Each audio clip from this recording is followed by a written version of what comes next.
2 timestamps. That's all we have. 1:47 a.m. camera goes dark. 2:28 a.m. pacemaker goes silent. 41 minutes. That is the entire case.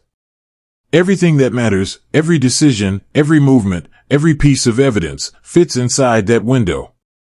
And yet, weeks later, investigators still cannot fully account for what happened inside those 41 minutes. This is not a story about what we know. This is a story about what those 41 minutes are hiding. Let's establish the scene. Catalina Foothills, Tucson, Arizona. One of the most affluent residential corridors in the entire Southwest. Manicured estates. Private roads. The kind of neighborhood where people feel safe. Nancy Guthrie, 84 years old, lives there. At 1:47 a.m., her doorbell camera goes dark. Not because the power cut out. Not because the internet failed. The router was never touched. The network stayed live. This detail is critical and we'll return to it. The camera went dark because someone disabled it manually. Deliberately. With patience. Here's where this gets forensically interesting. Investigators believe the suspect used foliage, a plant, to physically block the camera lens. But this wasn't improvised. Surveillance footage from earlier in the evening shows what appears to be an individual testing the camera. Light taps first. Probing for motion-triggered responses. Checking the detection angle. That is not the behavior of an opportunist. That is operational preparation. The suspect also wore a mask. They were carrying an Ozark Trail 25L backpack, a specific, traceable model. A weapon was visible in a low-front holster. Everything about this individual's loadout suggests prior planning. Every piece of equipment had a purpose. This was a prepared entry. Forensic pattern number 1, targeted precision. This individual knew the property. They knew the camera position. They knew how to neutralize it without triggering a network alert. But there's a problem in their plan. They disabled the camera. They did not disable the cloud. The doorbell footage had already been uploaded. The router was still active. The digital evidence existed before the camera ever went dark. This is what investigators call a network oversight, a critical miscalculation that suggests whoever planned this operation had inside knowledge of the physical environment, but did not fully understand the digital architecture of the property. That asymmetry tells us something important about who we're looking for. Now we enter the silence. Camera down at 1:47 a.m. The pacemaker signal won't disappear until 2:28 a.m. Between those 2 timestamps sits a 41-minute operational window. But within that window, the first 25 minutes, from 1:47 to roughly 2:12 a.m., are the most forensically contested. What was happening during those 25 minutes? Investigators are working with 3 primary scenarios. Scenario 1, the suspect was already inside before 1:47 a.m. This is the scenario that should concern everyone the most. It implies the breach happened earlier, possibly during the evening hours when Nancy Guthrie was still awake, when the cameras were active, when the house was open. If this is true, the camera disable wasn't an entry tactic. It was a containment tactic. The suspect was already in position. They disabled the camera to eliminate any outgoing signal before beginning the primary operation. Scenario 2, the operation began immediately after the camera went dark. No waiting. Camera down means go. This would mean the suspect had rehearsed the floor plan, knew the layout, and had already identified Nancy Guthrie's location in the residence. The 25-minute window wasn't idle time, it was the operation itself. Entry, movement, restraint, exit. Scenario 3, the suspect waited outside after disabling the camera, holding for a signal or a second individual. This is perhaps the most chilling of the 3. It implies a coordinated team. The camera disabler was one person. The entry team was another. The 25 minutes was a rendezvous gap, a window in which the operation was transferred from one individual to another, or in which a second vehicle arrived. All three scenarios are currently active threads in this investigation. None of them has been eliminated. At 2:28 a.m., Nancy Guthrie's pacemaker signal disappears. Let's be precise about what that means, and what it doesn't mean. A pacemaker is not just a cardiac regulator. It is a medical computer. Modern pacemakers record continuous biometric data, heart rate, rhythm, fluctuation over time. Many of them now sync to a paired smartphone via Bluetooth, uploading that data to cloud servers in near real time. Nancy Guthrie's pacemaker was linked to a phone. Think about what that means forensically.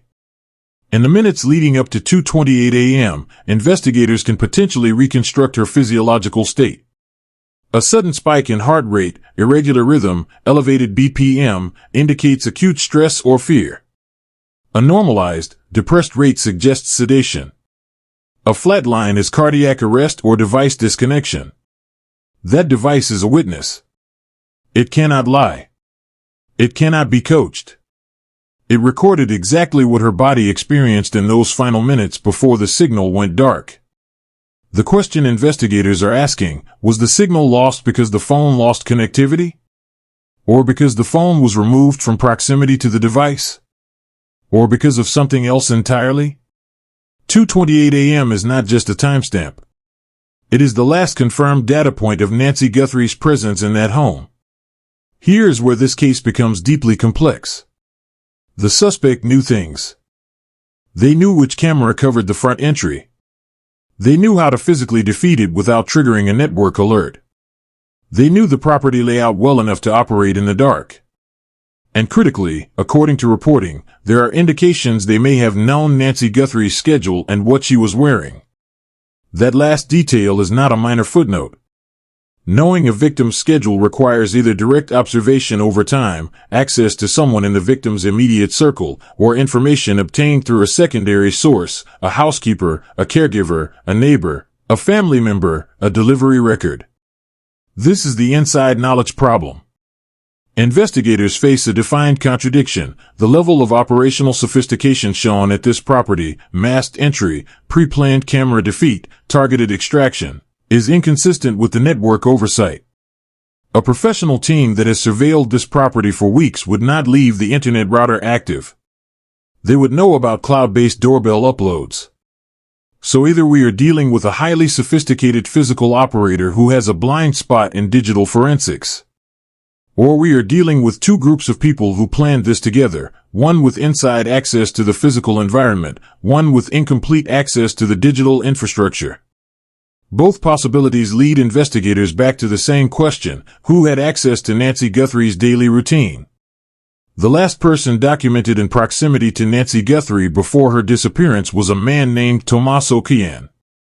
At 9:50 p.m., approximately 4 hours before the camera went dark, surveillance placed Cian with the victim. This is not an accusation. That needs to be stated clearly. Nancy Guthrie's family has spoken in his defense. They have been vocal, consistent, and unequivocal. But investigators, and this is a critical forensic note, have shifted their public language around Cian. The terminology has changed. The framing has shifted. In investigative methodology, that shift matters.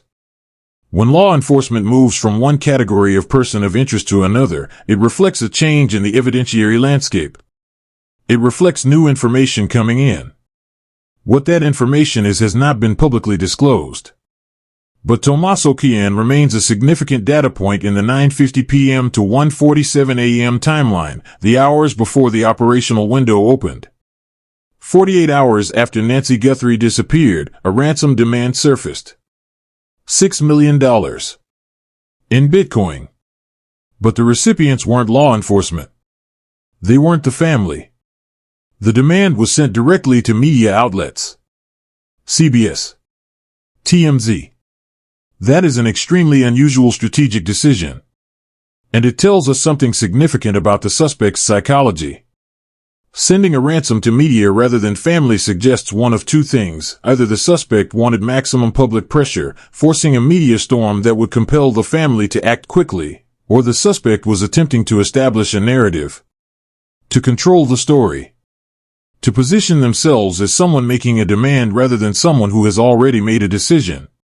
The Bitcoin demand also speaks to a specific technical profile. Not all kidnappers think in cryptocurrency. This level of financial specificity, a defined amount, a defined asset class, implies either personal familiarity with digital finance or a consultant. Meanwhile, search operations expanded dramatically toward Rio Rico, 10 miles from the Mexican border. The geographic logic is stark. If you want to move someone across a jurisdiction line, fast, quietly, before federal resources fully mobilize, you need proximity to that border. Rio Rico offers it. The search was not random. Investigators were following something. Whether they found it has not been confirmed. Before we end, I need to say something. Nancy Guthrie is 84 years old. She is somebody's mother. Somebody's grandmother. She built a life in Tucson. She has a home, a neighborhood, people who love her. She is not a case number. She is not a timestamp. She is not a forensic anomaly. She is a person. And she is missing. The FBI is actively working this case. If you have any information, anything at all, no matter how small, contact the FBI tip line at 1-800-CALL-FBI. Anonymous tips are accepted. This case is solvable.